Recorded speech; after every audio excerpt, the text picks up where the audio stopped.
જે લોકો ધૂમ્રપાન કરે છે, બીડી, સિગરેટ અને અત્યારની યંગ જનરેશનમાં આ લત ખૂબ જ વધી ગઈ છે, તે વ્યક્તિને ખ્યાલ છે કે આ વસ્તુ કરવાથી મારું ગમે ત્યારે મૃત્યુ થઈ શકે એમ છે, મારી લાઈફ ખરાબ થઈ શકે એમ છે, મારી ફેમિલીમાં ઘણી પ્રોબ્લેમ થઈ શકે એમ છે.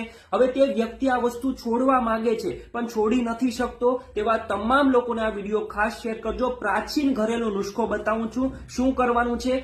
1 કપ ગરમ દૂધ લેવાનું છે, તેમાં 1 ચમચી અશ્વગંધા પાવડર, ચપટી તજ પાવડર, અડધી ચમચી આદુનો રસ અને 1 ચમચી મધ મિક્સ કરી અને આ બધી જ વસ્તુને વ્યવસ્થિત રીતે મિક્સ કરી અને આ વસ્તુ કોઈ પણ એક ટાઈમ ભૂખ્યા પેટે પીવાની છે. અશ્વગંધામાં જે બીડી સિગરેટમાં નિકોટિન હોય છે તેની ક્રેવિંગને ઓછું કરે છે, જેથી તે વ્યક્તિને ધૂમ્રપાન કરવાનું મન જ નહીં થાય. અને દરરોજ આ ઘરેલું નુસ્ખો કરવાથી ગમે તેવો વ્યક્તિ હશે તે બીડી સિગરેટ હંમેશા માટે છોડી દેશે. આ વિડીયોને બધાને શેર કરો. તમારો એક શેર કરેલો વિડીયો છે તે કોઈની લાઈફ સુધારી શકે.